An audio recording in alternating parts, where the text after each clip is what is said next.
ನಮಸ್ಕಾರ, ನಾನು doctor Madhu, consultant gynaecologist, infertility specialist, Vardhan hospital, Bangalore. Pregnancy ಅಂತ ಬಂದಾಗ ಎಲ್ಲ ನಾರ್ಮಲ್ ಪ್ರೆಗ್ನೆನ್ಸಿಗೆ ಹೋಗೋದಿಲ್ಲ. ಅದು ಬಿಟ್ಟರೆ ಸ್ವಲ್ಪ ಅಮೌಂಟ್ ಆಫ್ ಕಾಂಪ್ಲಿಕೇಶನ್ಸ್ ಇರುತ್ತೆ. ಲೈಕ್ ಏನು ಕಾಂಪ್ಲಿಕೇಶನ್ಸ್? ಕಾಮನ್ ಆಗಿ ಬರೋದೇನು? ಹೈಪರ್ ಟೆನ್ಷನ್ ಅಥವಾ ಬಿ ಪಿ ಅಂತಾರೆ, ಅಥವಾ ಶುಗರ್ ಅಂತಾರೆ. ಸೊ ಬಿ ಪಿ ಅಂತ ಬಂದಾಗ ಡಾಕ್ಟರ್ ಹೇಳಿದ್ನ ಕೇಳಿದ್ದೀರಾ, ಉಪ್ಪು ಸ್ವಲ್ಪ ಊಟದಲ್ಲಿ ಕಡಿಮೆ ಮಾಡಬೇಕು ಮತ್ತು ಡೈಟ್ನ ಮೇಂಟೈನ್ ಮಾಡಬೇಕು ಅಂತಾರೆ. ಸೊ ಏನು ಡೈಟು, ಯಾವ ಫುಡ್ಡನ್ನ ನಾವು ಅವಾಯ್ಡ್ ಮಾಡ್ಬೋದು ಅನ್ನೋದನ್ನ ಒಂದು ಸ್ವಲ್ಪ ಅದ್ರ ಬಗ್ಗೆ ನಾನು ಮಾಹಿತಿ ಇವತ್ತು ಕೊಡ್ತೀನಿ. ಸಾಧಾರಣ ಊಟದ ಜೊತೆ ಎಕ್ಸ್ಟ್ರಾ ಸಾಲ್ಟನ್ನ ಬೇಡ, ಎಕ್ಸ್ಟ್ರಾ ಉಪ್ಪನ್ನ ಹಾಕೋಬೇಡಿ. ಅದು ಬಿಟ್ಟರೆ ಪಿಕಲ್ಸ್, ಯಾವುದೇ ಉಪ್ಪಿನಕಾಯಿ, ಮಾವಿನಕಾಯಿ ಉಪ್ಪಿನಕಾಯಿ, ನಿಂಬೆಕಾಯಿ ಉಪ್ಪಿನಕಾಯಿ, ಯಾವ ಪಿಕಲ್ಸ್ ಕಡಿಮೆ ಮಾಡಬೇಕು, ಆದಷ್ಟು ಅವಾಯ್ಡ್ ಮಾಡಬೇಕು.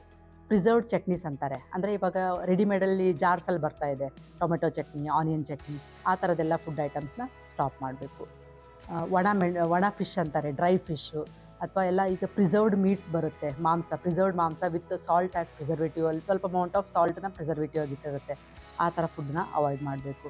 Baking soda, baking powder, canned food ಅಂತಾರೆ. ಸೊ ಇವಾಗ ಕ್ಯಾನಲ್ಲಿ ರೆಡಿಮೇಡ್ ಕ್ಯಾನ್ಸಲ್ಲಿ ವೆಜಿಟೇಬಲ್ಸ್ ಬರ್ತಾ ಇದೆ, ರೆಡಿಮೇಡ್ ಆಗಿ ವೆಜಿಟೇಬಲ್ಸ್ ಬರ್ತಾ ಇದೆ, ಅಥವಾ ಮಾಂಸ ಮೀಟ್ ಬರ್ತಾ ಇದೆ, ಅಥವಾ ಫಿಶ್ ಬರ್ತಾ ಇದೆ, ಆ ಥರದ ಫುಡ್ಡೆಲ್ಲ ಅವಾಯ್ಡ್ ಮಾಡಬೇಕು.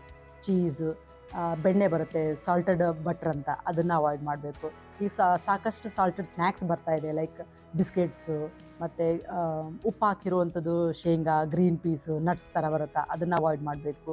ಪಾಪ್ಕಾರ್ನ್ಸು, ಚಿಪ್ಸು, ಪಾಪಡು, ಮತ್ತು ರೋಸ್ಟೆಡ್ ಚಿಕನ್ಸು, ಎಲ್ಲ ಕಡೆ ಹೋಟೆಲ್ಗೆ ಹೋದರೆ ರೋಸ್ಟೆಡ್ ಚಿಕನ್ಸ್ ಕೊಡುತ್ತಾರೆ, ಪ್ಲಸ್ ಗ್ರಿಲ್ಡಾಗಿ ವೆಜಿಟೇಬಲ್ಸ್ ಮಾಡಿಕೊಡ್ತಾ ಇದ್ದಾರೆ, ಅದನ್ನು ರೆಡ್ಯೂಸ್ ಮಾಡಬೇಕು. ಸಾಫ್ಟ್ ಡ್ರಿಂಕ್ಸು, ಮತ್ತು ಸಾಸು, ಕೆಚಪ್ಸು, ಇನ್ಸ್ಟಂಟಾಗಿ ರೆಡಿಮೇಡಾಗಿ ಅವೈಲೇಬಲ್ ಬರುವಂಥ ಸೂಪ್ಸ್ನ ಅವಾಯ್ಡ್ ಮಾಡಬೇಕು. ಎಲ್ಲದಕ್ಕಿಂತ ಇಂಪಾರ್ಟೆಂಟ್ ಏನು ಅಂದರೆ baked food. So pastries, cakes, ಇದರಲ್ಲಿ ಅಂಥ ಸಾಲ್ಟ್ ನಮಗೆ ಟೇಸ್ಟ್ ಹತ್ತೋದಿಲ್ಲ, but salt content, high sodium content ಅದರಲ್ಲಿ ಇರುತ್ತೆ. ಸೊ ಇಷ್ಟೆಲ್ಲ ಫುಡ್ಸ್ನ ನೀವು ಸ್ವಲ್ಪ ಎಕ್ಸ್ಟೆಂಟಿಗೆ ಕಡಿಮೆ ಮಾಡಬೇಕು, ಇಲ್ಲ ಆದಷ್ಟು ಅವಾಯ್ಡ್ ಮಾಡಬೇಕು. ಇದು ಪ್ರೆಗ್ನೆನ್ಸಿ ಇರೋರಿಗೆ ಮಾತ್ರ ಅಲ್ಲ, ಪ್ರೆಗ್ನೆನ್ಸಿ ಇರಲಾರ್ದವರು ಕೂಡ ನಾವು ಡಯಟ್ನ ಕಂಟ್ರೋಲ್ ಮಾಡ್ಕೊಳ್ಳಿ ಅಂತ ಹೇಳ್ತೀವಿ, ಬಿ ಪಿ ಇರೋರಿಗೆ. ಸೊ ಇದೆಲ್ಲ ಫುಡ್ಸ್ನ ನಾವು ಅವಾಯ್ಡ್ ಮಾಡ್ಕೋಬೋದು.